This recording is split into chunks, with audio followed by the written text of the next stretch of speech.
Why, hello, little one. Tell me, what is one as young as yourself doing here all alone? Shouldn't you be with friends? Children your own age? Well, I don't see how it's any of your business, mister. But I like to be alone. The other kids, they don't understand me, and I feel like I never belong with them. Don't understand you? Pardon me for saying so, but in the span of time, you're barely a moment old. I'm 11 years old. Thank you very much. I only mean you can't be too complicated. What isn't there to comprehend? I think it's because of the way I look. The other kids, well, they treat me differently. How so? Well, when I'm with the white kids, they act weird. It feels like they're always talking about how dark I am or touching my hair. And when I'm with the black kids, they always make fun of the way I talk or how I dress. They say I'm really a white boy. And sometimes I feel like no one really wants to be my friend.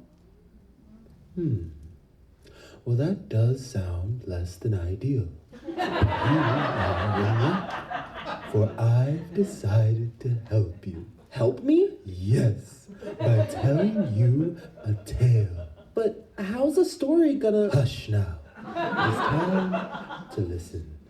This is a relatively old legend passed down through generations, and I think it'll help. It is called The Lonely Half-King.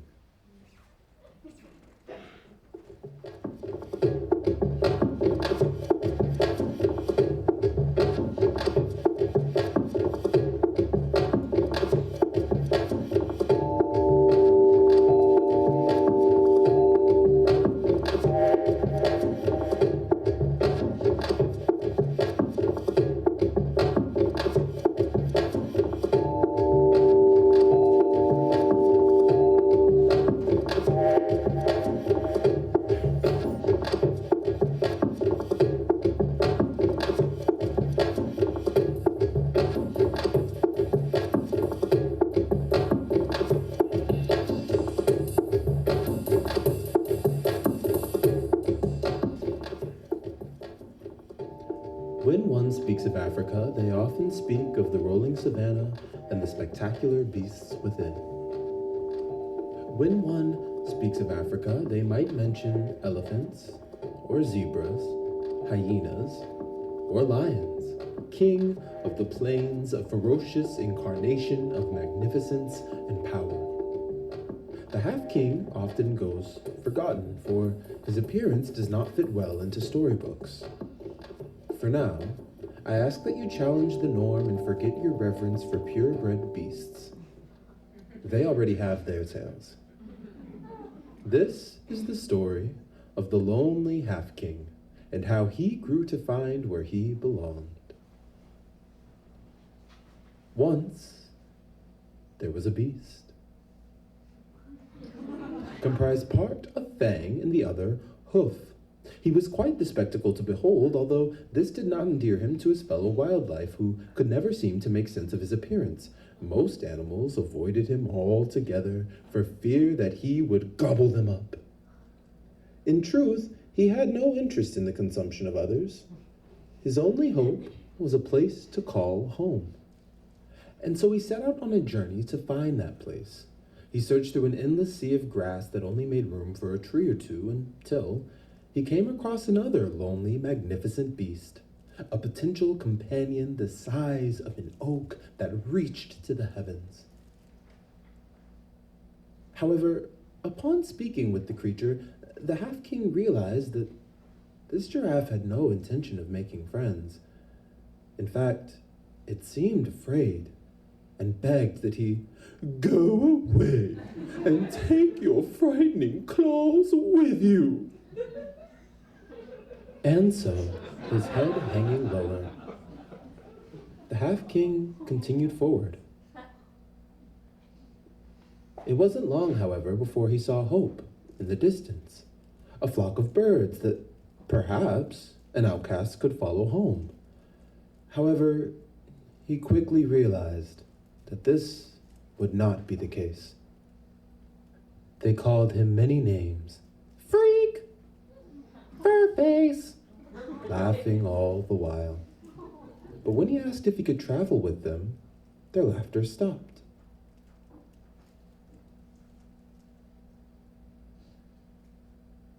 One brave bird landed atop his head. It said, With those huge clumpy hind legs, there's no way you could come with us. Everyone would hear us coming. We'd probably be eaten by an eagle. and with that, they flew away, silent as they pleased. Now, thoroughly disheartened, the half-king wandered aimlessly. He was no longer truly searching for a home, and his body seemed to move on its own. Until he was startled out of this state by an unexpected creature. One tiny spider skittered amongst the sand. It said, "I've been following you, you know, and I don't think you're a freak at all. Follow me," said the spider. "I'll show you exactly what I see." The half-king did as instructed and followed the spider for a time. They went through the shifting sands and up a treacherous hill, but as they reached the top, the half-king realized that something was amiss. He couldn't see the spider anymore, and the ground beneath him did not feel all that stable. In fact, the half-king was falling. He fell for a time and found footing at the bottom of a hole, a nasty hole filled with worms and dirt and other unpleasantness. He realized that he would be in need of help. He yelled and he yelled for someone to save him, and at first, no one came. But then, at the top of the pit, he saw the giraffe, who said, "Use your scary claws to climb out of the pit." He saw the bird, who chirped, Use your huge clumpy hind legs to leap out of the pit.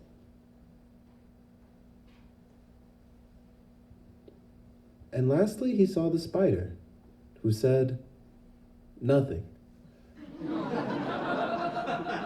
The half-king agreed that their ideas seemed solid, and so he squatted low and leapt out of the pit. The half-king was free. "You see?" asked the spider. "You're no freak at all. You are a truly magnificent creature that even I could not trick for long." And with that, the spider scuttled away. The giraffe had wandered onward, and the birds had flown off into the distance. The half-king was alone again, but this time he wasn't sad. He had realized his own greatness and no longer needed the comfort of a herd to feel at home. The half-king continued on his way, his head held high.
you think, little one?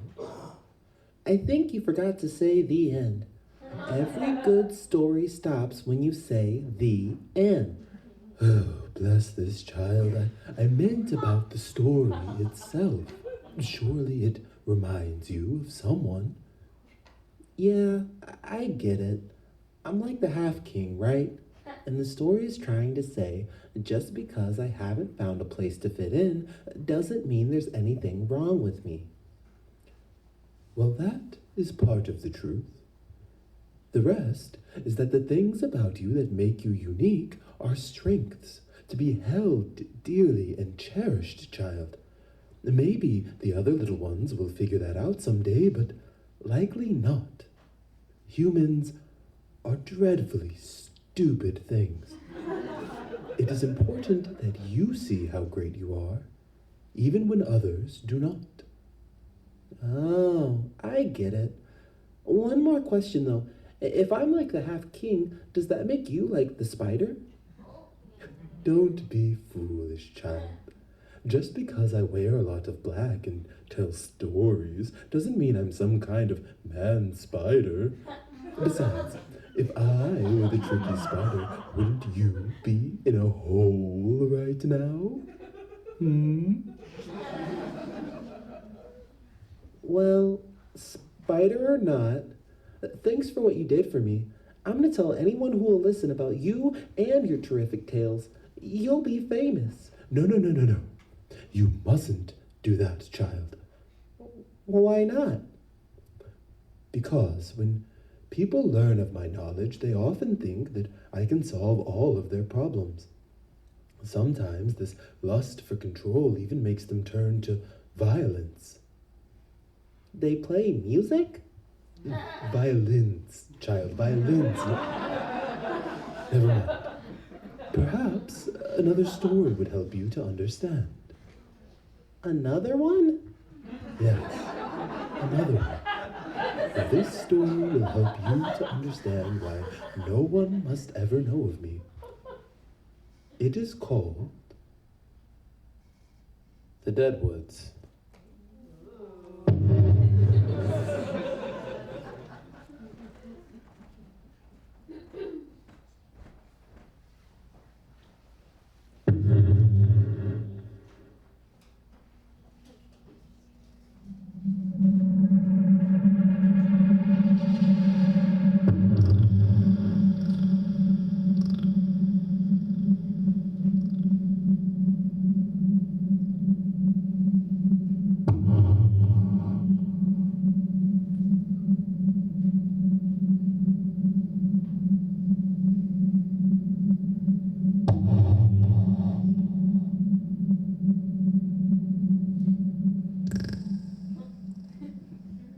Our tale begins, as many do, with a brave, foolish warrior searching high and low for a marvelous treasure. Find me the means of eternal life, so that I might rule forever, so that I might claim lands as far as the eye can see. That's what the king had told him. But where and how? At first, this white knight hadn't a clue of where to search, but then, along his travels, he overheard the most interesting conversation. They say this man spider is a worker of magics. They say he can make your wildest dreams come true. Oh, do you think he could cure my dearest gran? She's been sick for weeks, she has. They say he can do that and more. And that most interesting conversation gave the white knight a most interesting idea. I shall find this man spider and force him to bestow upon my king life eternal. Who was that? I don't know. And so, following no short amount of searching, our hero was able to discover the approximate location of the man spider. Well, I don't know if the tales are true, but if they are, I do believe I've finally found the means to obtain the power that I've sought for so long. King High Horse will be so pleased if I don't keep the power for myself. Eh? Hail and well met, strange one. Pray tell, have you seen a ghastly man-spider lurking about? Ghastly? Lurking? No, I can't say that I've seen anyone matching that description at all, but should I find him, you will be the first to know. Yes. Well, be safe as you travel, stranger. Yes, will do. Wait! You're unlike anyone I've seen before. I'm beginning to suspect that you are the man-spider. You shall help me find the means of eternal life, or I'll drag you to King High Horse, and he will make you speak. Well, there will be no need for any dragging, Sir White Knight. I know when I've been beat, and will give you what you seek. Anansi went on to explain that the White Knight would find his treasure in the form of a fruit that grows upon a weeping tree, and that the tree only grows in the treacherous deadwoods, a forest that only a truly fearless warrior would be able to conquer. And after a relatively short journey, our foolish hero's quest was truly underway. He began to trudge forward along the path beneath him. With each step, a cacophony perforated the relative silence. The White Knight was no greenhorn. He fully understood that his deliberately heavy footfalls served to alert anything in the vicinity. He was simply so confident in his own abilities that he couldn't summon the care needed for caution. Let them come. I shall stop at nothing to find this weeping tree. He marched his way between the dead and decaying trees, ignoring the stares of wildlife pressing upon him. But as one does in the middle of the woods, in the dead of night, our hero lost his way. He continued to wander for a very long time until the foliage grew so dense that he could no longer see the path before him. Damn this infernal flora! Stop me, will you? Ha-ha! The White Knight unsheathed his sword and cut down anything that stood in his path. He chopped his way through the forest until he found himself at the edge of a clearing. A clearing that he quickly realized was not altogether empty. The White Knight found himself face to face with a beast most foul, a wretched abomination of a hound that looked none too pleased to have its slumber disturbed. Before the White Knight had time to think, let alone act, the hunt was on. The beast leapt towards the White Knight, ready to sink its fangs into a fresh kill. In a moment of panic, our hero drew his blade and flailed it about, and for a time, all was still. Our cowardly knight stood with his eyes shut tight, trying to decide if he was alive or not. And when he finally gained the courage to open his eyes, the White Knight found that the terrible beast had been slain by his very own hand. Eager to claim his reward, he tossed his sword aside and stood beneath the weeping tree.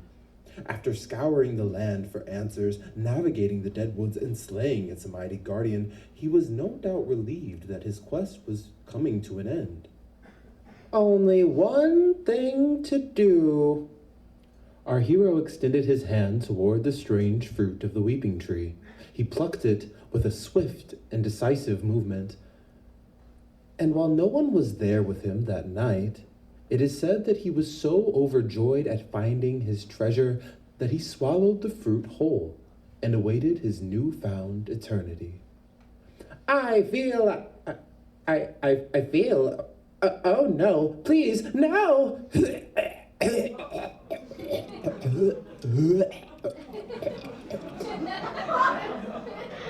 Although though the White Knight had realized his grave mistake, it was far too late to escape his fate.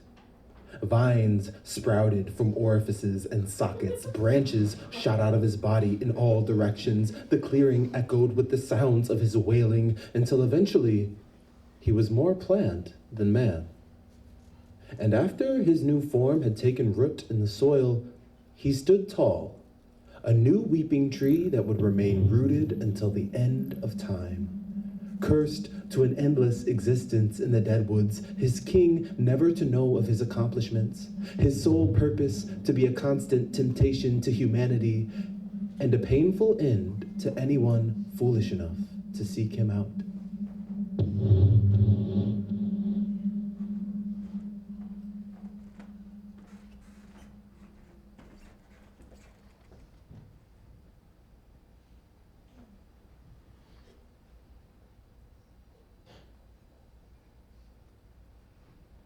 You did what? I took no pleasure in tricking the White Knight, but I couldn't simply allow him to do me harm, and he did find what he sought. He did live forever, for better or for worse. Do you see now, child? No one must know of me, and I must continue to move from place to place, living alone so that no one else is tempted to threaten me, or worse, someone like you with violence. Yeah, I understand. I won't tell anybody about you, but won't they just see you? It's not like you can turn invisible. Well, actually, child, that's why I was hoping that you might be able to help me. Me? Help you? Sure. I have a very special job for you, child. I need you to turn around and keep watch so that I can conjure up powerful magics and fly to the realm of the gods. Like this? Oh, yes, very good. You just keep watching while I summon the strength to wield such powerful magics. Oh, wow.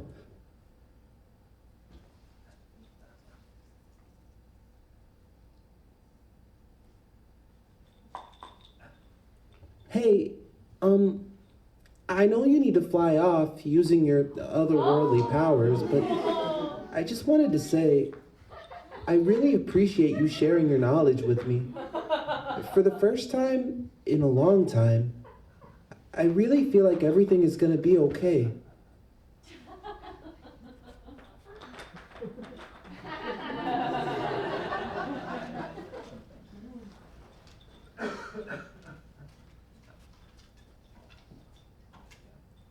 Hello?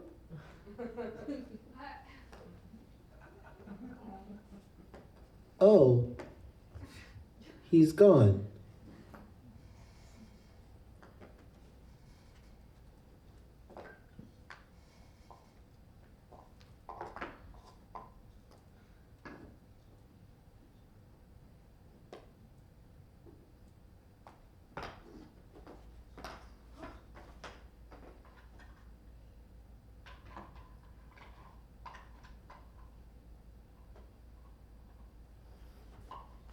Oh?